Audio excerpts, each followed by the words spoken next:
اے پیغمبر، تم دیکھو گے کہ مومنوں کے ساتھ سب سے زیادہ دشمنی کرنے والے یہودی اور مشرک ہیں، اور دوستی کے لحاظ سے مومنوں سے قریب تر ان لوگوں کو پاؤ گے جو کہتے ہیں کہ ہم نصارہ ہیں۔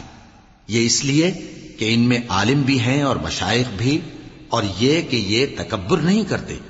اور جب اس کتاب کو سنتے ہیں جو اس پیغمبر محمد صلی اللہ علیہ وآلہ وسلم پر نازل ہوئی، تو تم دیکھتے ہو کہ ان کی آنکھوں سے آنسو جاری ہو جاتے ہیں، اس لیے کہ انہوں نے حق بات پہچان لی، اور یہ اللہ کی جناب میں عرض کرتے ہیں کہ اے پروردگار، ہم ایمان لے آئے سو تو ہم کو ماننے والوں میں لکھ لے۔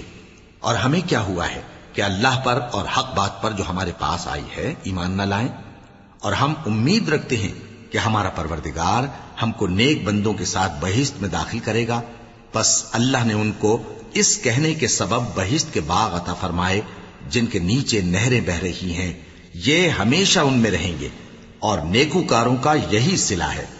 اور جن لوگوں نے کفر کیا اور ہماری آیتوں کو جھٹلایا وہ جہنمی ہیں۔